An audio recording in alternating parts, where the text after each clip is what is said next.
సర్వం శివం శివం సర్వం. శ్రీ కాత్యాయని వ్రతం ఎప్పుడు ఆచరించాలి, ఎలా ఆచరించాలి, ఎవరిని పూజించాలి? పరమశివుని అర్ధాంగి పార్వతీకి మరో పేరు కాత్యాయని. శ్రీ కాత్యాయని వ్రతం మనము మంగళవారం రోజు జరుపుకోవాలి. కాత్యాయని వ్రతాన్ని మంగళవారం రోజు మొదలుపెట్టి 7 మంగళవారాలు భక్తి శ్రద్ధలతో ఆచరించాలి. మధ్యలో ఏ వారమైన ఆటంకం వస్తే ఆపై వారము చేసుకుని 8వ మంగళవారం ఉద్యాపన చేయాలి. కాత్యాయని వ్రతం ఆచరించేవారు సూర్యోదయంతో నిద్రలేచి తలస్నానం చేసి పూజా మందిరాన్ని శుభ్రం చేసుకోవాలి. ఈ వ్రతాన్ని రోజంతా ఉపవాసం ఉండి సాయంత్రం సమయంలో ఆచరించాలి. ముందుగా ఒక పీటపై ఎర్రని వస్త్రాన్ని పరిచి దానిపై బియ్యాన్ని పోసి బియ్యం పైన రాగి చెంబు గాని ఇత్తడి చెంబు గాని ఉంచి దానిపై టెంకాయను ఉంచి కలశం సిద్ధం చేసుకోవాలి. కలశాన్ని ఎర్రని వస్త్రంతో అలంకరించాలి.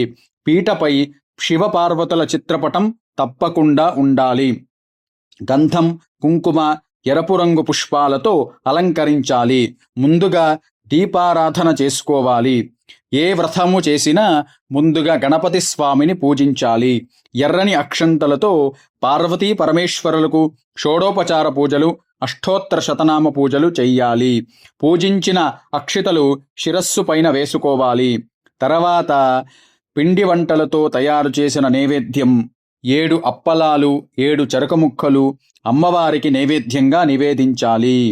చివరిగా మంగళహారతి ఇచ్చి నమస్కారం చేసుకోవాలి. వ్రతకథ చదువుకుని అక్షింతలు వేసుకోవాలి. ఇలా 7 వారాలు పూజ చేసుకున్న తర్వాత 8వ వారం ఉద్యాపన చేసుకోవాలి. ఉద్యాపన ఎలా చేసుకోవాలి అంటే, ఉద్యాపన రోజున 7 ముత్తైదువులను పిలిచి తలంటు స్నానం చేయించాలి. అలా వీలు కాని వారు ఉదయం ముత్తైదువులకు ఇంటికి వెళ్ళి కుంకుడు కాయలు, పసుపు తలస్నానముకు ఇచ్చి రావలెను. ఉద్యాపన రోజున 7 ముత్తైదువులకు 7 అప్పలాలు, 7 చెరుకు ముక్కలు, చీర, 7 రవికలను వాయనమిచ్చి వారిచే అక్షతలు వేయించుకొని ఆశీర్వాదాలు తీసుకోవాలి. ముత్తైదువులకు దక్షిణ తాంబూలాలతో కాత్యాయని వ్రత పుస్తకములను సమర్పించాలి.